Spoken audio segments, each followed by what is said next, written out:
కొత్తగా పెళ్ళైన ఒక జంట. భార్య పేరు శృతి, భర్త పేరు రమేష్. వారి యొక్క జీవనాన్ని కొనసాగించుకోవడం కోసం దగ్గరపట్లో ఉన్న ఒక అపార్ట్మెంట్లలో రూమ్ రెంట్కి తీసుకొని వాళ్ళు జీవనాన్ని కొనసాగిస్తూ ఉంటారు. కొత్తగా పెళ్ళయింది కాబట్టి ఎప్పుడూ సంతోషంగానే ఉండేవారు. ఎటువంటి గొడవలు వాళ్ళకి ఉండేది కాదు. భర్త ప్రతిరోజు ఆఫీస్కి వెళ్ళేవాడు. తను సాఫ్ట్వేర్ వర్క్ చేస్తూ ఉంటాడు. భార్య తన ఇంటి పనులలో నిమిత్తమై ఉంటుంది. ప్రతిరోజు తన ఇంటి పనులని పూర్తి చేసి సాయంత్రం సమయంలో తనకి వంట ప్రిపేర్ చేసి ఇద్దరు కలిసి భోజనానికి తినడానికి తన కోసం ఎదురు చూస్తూ ఉండేది. అలా ప్రతిరోజంతా ఆఫీస్కి వెళ్ళగానే ఇంటి పనులనేది పూర్తి చేస్తూ ఉంటుంది భార్య. భర్త ఇంటికి రాగానే ఇద్దరు కలిసి భోజనం వడ్డించుకొని సంతోషంగా మాట్లాడుకుంటూ హ్యాపీగా తింటూ ఉంటారు.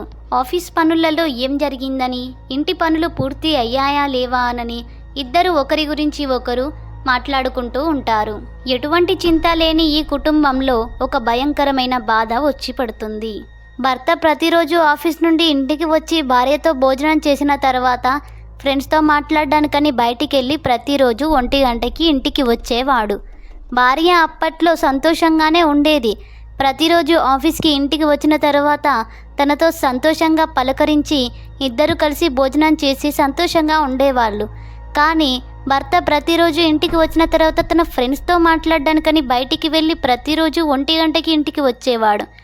అలా చూసి చూసి భార్య ఒకరోజు అడిగింది, ఏంటండి మీరు ప్రతిరోజు అలా 1 గంటకి ఇంటికి వస్తే నాకు చాలా ఇబ్బందిగా ఉంటుంది.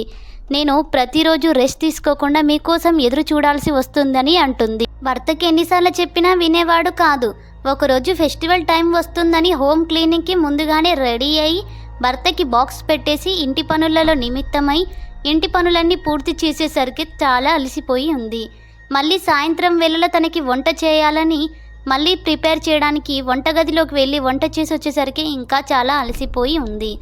అలా తల పట్టుకొని అలా కాసేపు కూర్చుంటుంది. ఎంతసేపు అయినా కానీ ఆఫీస్ నుండి ఇంటికి రాడు. ఈసారి ప్రతిరోజు 8 గంటలకి వచ్చేవాడు 9 అవుతుంది. తనిక రాలేదని భోజనం కూడా చేయకుండా అలసిపోయిందని కాసేపు అలా రెస్ట్ తీసుకుంటానని పడుకుంటూ ఉంటుంది. అప్పటికే చాలా అలసిపోయింది కాబట్టి బాడీలో కూడా కొంచెం లో ఫీవర్ ఉందని ఇంటి విండోస్ అన్ని డోర్స్ అన్ని క్లోజ్ చేసేసుకొని పడుకుంటుంది. ఫ్యాన్ కూడా ఆన్ చేసుకోకుండానే పడుకుంటుంది. తనకి కాళ్ళు చేతులు అస్సలు లేవవు. కదులుదామన్నా కానీ కదల రాకుండా చాలా బలహీనమైపోతాయి తన కాళ్ళు చేతులు. అసలు కదలనికి కూడా రాదు. అంతలోనే తనకి శ్వాస ఆడక ఛాతీలో నొప్పి అనేది వస్తూ ఉంటుంది. పక్కనే వాటర్ బాటిల్ ఉన్నా కానీ తీసుకోరాకుండా చేతులు అస్సలు కదలవు. కానీ ఛాతీ మీద చెయ్యి వేసుకొని మాత్రం ఊపిరి తీర్చుకోలేక అలానే బాధపడుతూ ఉంటుంది. అందులోనే తనకి హార్ట్ అటాక్ అనేది వస్తూ ఉంటుంది. గుండెలో చాలా నొప్పిగా ఉంటే వాటర్ కూడా తీసుకోలేక బాధపడుతూ అలానే నొప్పితో భరించి శ్వాసని వదిలేసి తను స్పృహ తప్పి పడిపోతూ ఉంటుంది.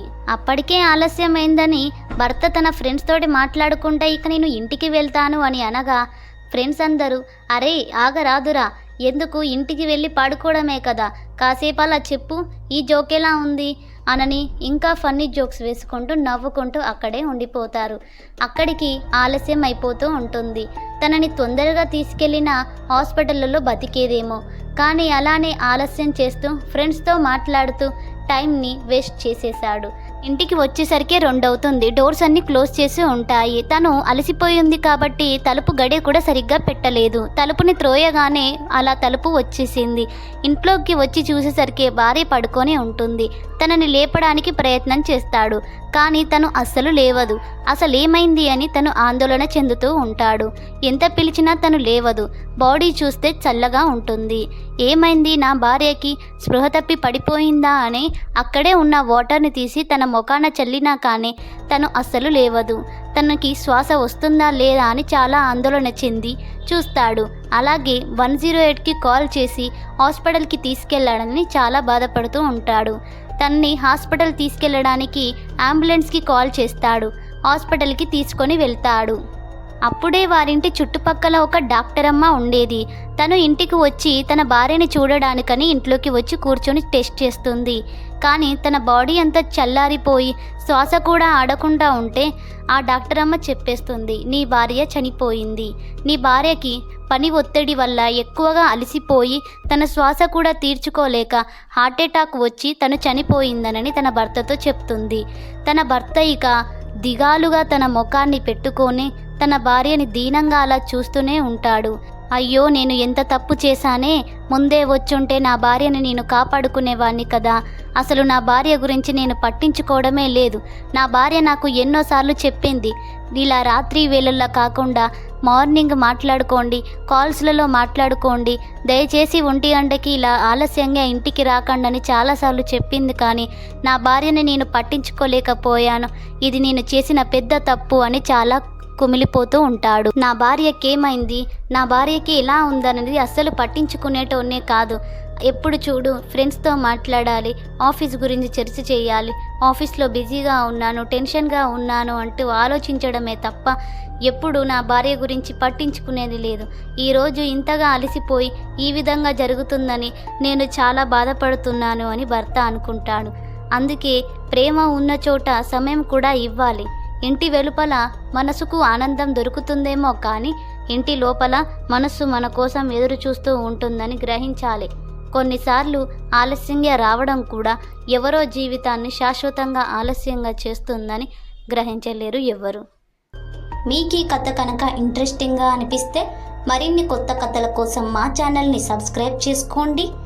అలాగే వీడియో ఎలా ఉందనేది కామెంట్ బాక్స్లో కామెంట్ చేసి వీడియోకి ఒక చిన్న లైక్ చేసుకోండి.